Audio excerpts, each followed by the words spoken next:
I had not realized how tired I was. It was well up in the afternoon when I awoke. I was stiff and my sign of a cold coming on. You should always be covered while sleeping. I dusted myself off and picked up my gun sack and made haste to the federal courthouse. The bailiff at the door did not want to let me in the courtroom as I was a child, but I told him I had business with Marshal Cogburn and held my ground. He saw I had spunk and he folded right up, not wanting me to cause a stir.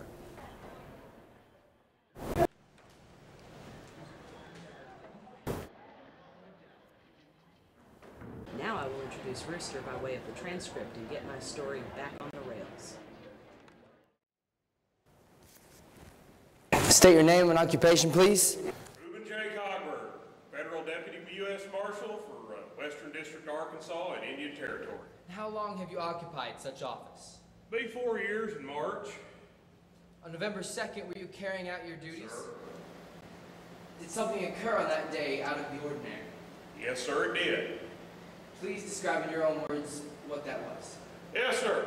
Well, not long after dinner on that same day, we was headed back to Fort Smith from the Creek Nation. We was about 4 miles west of there. One moment. Who was with you? 4 other deputy marshals and me. We had a wagon load of prisoners and was headed back to Fort Smith. 7 prisoners.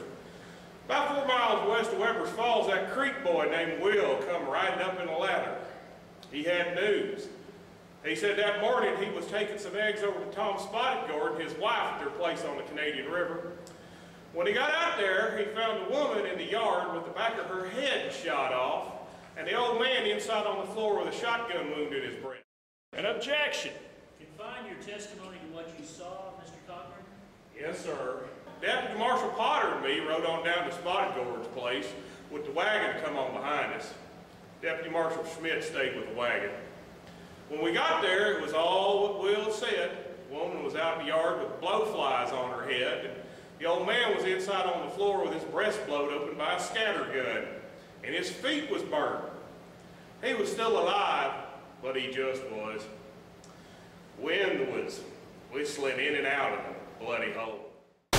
He said about 4 o'clock that morning, and 2 Wharton boys rode up there drunk. An objection?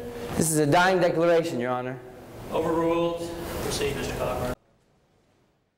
He said them 2 Wharton boys, Otis and Cece, had rode up there drunk and thrown down on him with a double-barrel shotgun and said, "Tell us where your money is, old man." He would not tell them, and they lit some pine knots, held him to his feet, and he told them it was in a fruit jar under a gray rock in one corner of the smokehouse. Said he had over $400 in banknotes in him. Said his wife was begging for mercy, talking the whole time. Said she took off out the door and Otis run to the door and shot him.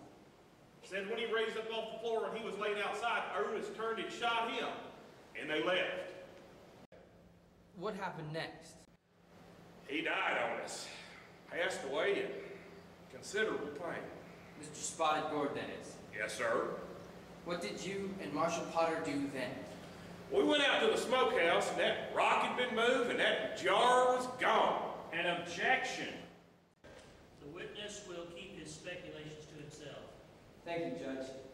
What did you do next? Well, after waiting on the wagon to come up, we had to talk amongst ourselves as to who would ride after the Whartons. Potter and me, we had dealings with them boys before, so we went. We found him not long before sundown. What did you find? Well, through my glass, we spotted the 2 boys and their old daddy, Aaron Wharton, down by the creek with some 5 or 6 hogs. They'd killed a shoat and was butchering it. It was swinging from a limb, and they had built a fire in their wash pot for scalding water. We tied up our horses about a 1/4 mile down the creek and slipped along on foot through the brush so we could get the drop on them. Well, when we showed, I told him we was U.S. Marshals and we need to talk to his boys. He picked up an axe and commenced to cussing us and blackguarding this court. What did you do? Well, I started backing away from the axe and tried to talk sense to him. C.C. Wharton edged behind the washpot for a shotgun. Potter seen him, but he was too late. C.C. pulled down on him with one barrel, And they turned to do the same for me with the other barrel. When the old man swung the axe, I shot him. Otis lit out for the creek, and I shot him. Aaron and Cece was dead when they hit the ground. Otis had just winged. Then what happened? Well, it's all over. I cuffed Otis around a blackjack tree and tended Potter. He was in a bad way. Aaron Wharton's squaw was up at the shack, but she wouldn't talk. I searched the premises, found a quart jar under some stove wood that had banknotes in it to the tune of $420.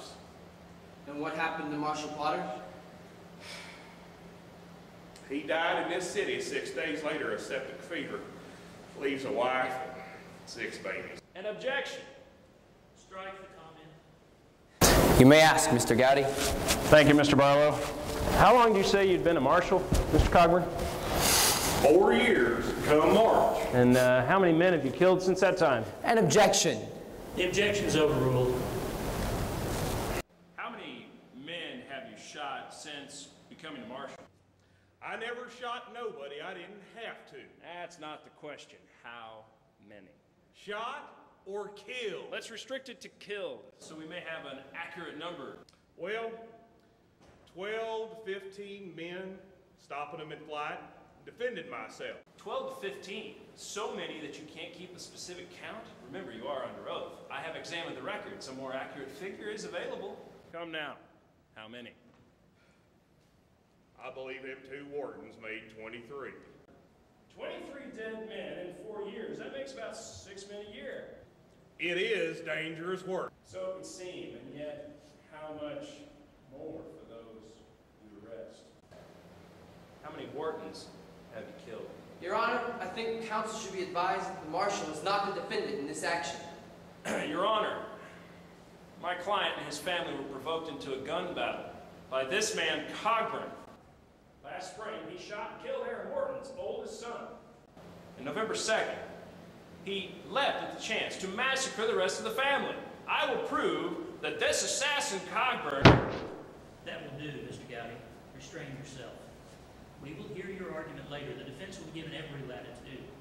I do not think the indiscriminate use of such words as massacre and assassin will bring us any nearer the truth. Pray continue with your cross-examination. Thank you, Your Honor. Mr. Cogburn, did you know Dub Wharton, brother to the defendant? I had to shoot him in self-defense last April. How did that come about?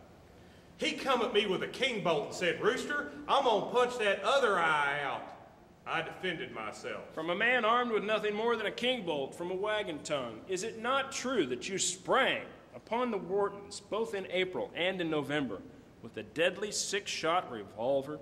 I always try to be ready. Was this revolver loaded and cocked? If it ain't loaded and cocked, it will not shoot. Just answer, if you please. That one doesn't make any sense. Do not bandy words with counsel, Mr. Cogburn. Yes, sir. You testified earlier that you were backing away from old man Wharton. Yes, sir. Which direction were you going? I always go backward when I'm backing up. Aaron Wharton was standing by the washpot when you arrived. More like squatting. He was stoking up the fire under the pot. Now, you say you had a cocked revolver in your hand, and he picked up an axe and advanced, like Dub Wharton did with that nail or rolled up paper or whatever it was in his hand. Yes, sir. Commenced to cussing and laying about with threats. How far did you back away? 6, 8 steps. Meaning Wharton advanced on you at the same distance, 6 or 8 steps, about 16 feet. Something like that. Will you explain why the body was found by the washpot then? With one arm in the fire, his sleeve and hand smoldering. I don't think that's where he was. Did you move the body? No, sir. Then you did not move him, or he was not advancing. Or did you move him and throw his body in the fire? Which is it, Mr. Cogburn? Make up your mind. Them hogs that was rooting around there might have moved him. Hogs indeed. Mr. Gowdy, darkness is upon us. Do you think you can finish with this witness in the next few minutes? I will need more time, Your Honor. Very well. We may resume at 8:30 tomorrow morning. Mr. Cogburn, you will return to the witness stand at that time. The defendant is remanded to custody.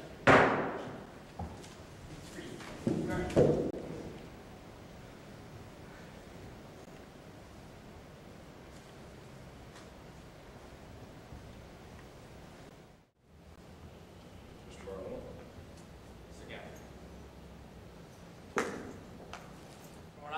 think they need to be hanging that marshal right over there. I mean, he's saying he killed 24 men in 4 years. All right. Let's go. That ain't gonna do you no good. Fish! Quiet down in there, you dog. Fresh fish! Hey, I didn't do it! Sounds like some friend of yours in there.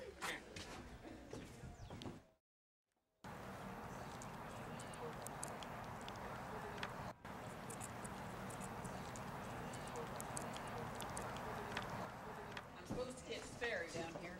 Oh, yes. You know, I'm hoping we don't have to be here too early tomorrow. I got a horse with a lame leg I gotta be taken to the fair. Hey, Mr. Barlow, what time we need to be here tomorrow? Sorry, I gotta be getting home. I Tell you inside. Get home. That man got a little bit too much to do right there.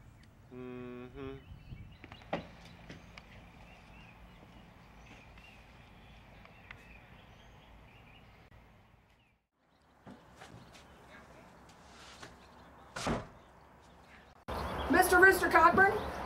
What is it? I'd like to talk with you a minute. What is it? Well, they say you're a man with true grit. What do you want, girl? Speak up. It's supper time. Give me that. Your makings are too dry. Something. I'm looking for the man who shot and killed my father, Frank Ross, in front of the Monarch boarding house. The man's name is Tom Cheney. Now, I'm told he's gone off into Indian Territory, and I need someone to go after him. Who are you? Mattie Ross. We're from Yell County, near Dardanelle. My mother is home with my little sister Victoria and my brother, little Frank. Well, you better get on home then. They're going to need help with the churning. You could get a fugitive warrant for Tom Cheney. The government will give you $2 for bringing him back, plus 10 cents a mile for each of you, and I'll give you a $50 reward. You've looked into this right smart. Yes, I have. I mean business. What you got in your poke there? Ah! My God! It's a Colt's Dragoon! You're no bigger than a corn nubbin. What are you doing with all that pistol? It belonged to my father, and I intend to kill Tom Cheney with it if the law does not do so. Well, this piece will do the trick. If you could find a fence post or a stump or something to prop it on while you take aim. I knew my father, and I'm afraid nothing much is going to be done about Cheney except I do it myself. I don't believe you've got $50. I will have in a day or two. Have you heard of a robber named Lucky Ned Pepper? I know him well.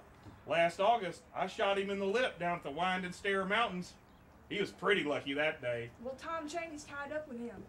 I don't think you've got $50, baby sister. But if you're hungry, come on, we'll have some supper. We'll talk it over and make medicine. How does that suit you?